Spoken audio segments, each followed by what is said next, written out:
Habari gani mwana michezo mwenzangu popote pale ulipo nchini Tanzania na nje ya mipaka ya Tanzania. Hii hapa ni H&T Media ambayo inakuletea taarifa hizi za kimichezo zinazokujia kila siku kila wakati hapa.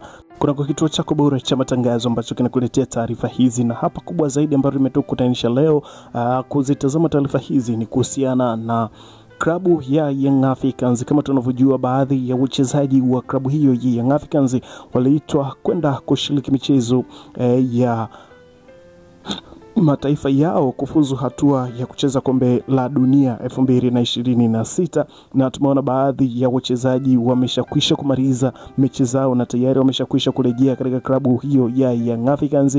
Lakini kubwa zaidi ambalo limetukutanisha hapa leo ni kuhusiana na Pacome Zouzoua. Nini kinachoendelea huko na nini ambacho kimehappen bana? Taarifa yote tunayo hapa, ni kusihi kwamba endelea kuwa pamoja nasi na kufuatilia taarifa hii mwanzo wa taarifa hii mpaka mwisho ili uweze kujua ni nini kinachoendelea kunako anga hilo la michezo. Lakini kabla hatujatazama taarifa hii, ni kuambie kwamba kama huja subscribe basi nikupe pole na kukwambia umepitwa na taarifa zetu nyingi. Ili sasa usiendelee kupitwa na taarifa zetu, hakikisha unabonyeza maandishi ambayo yameandikwa subscribe hapo chini ya video.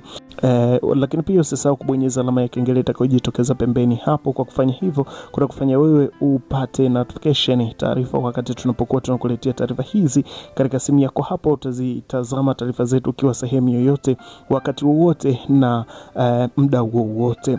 Tuiangazie hii ambayo imekuwa ikigonga vichwa vya habari sana katika mitandao ya kijamii juu ya Pacome Zouzoua ambaye ni mchezaji wa klabu ya Young Africans, lakini akilitumikia kwa mara ya kwanza taifa lake la Ivory Coast, the Elephant hao ambao tayari kwa mchezo ambao ulitamatika siku ya jana dhidi ya Kenya wakishinda mabao 4-0, basi unaambiwa kwamba timu ya taifa ya Ivory Coast tayari wameshakwisha kuqualify kwenda kucheza kombe la dunia 2026. Lakini moja kati ya taarifa kubwa na good news ni kwamba Pacome Zouzoua, mchezaji wa klabu ya Young Africans, akiwa ni mchezaji pekee ambaye anacheza Afrika, akianza katika first 11 katika timu ya taifa ya Ivory Coast, na akiwa ni mchezaji pekee ambaye anacheza hapa barani Afrika na kuitwa katika timu ya taifa la Ivory Coast. Unaweza kuona kabisa kwamba ni mchezaji ambaye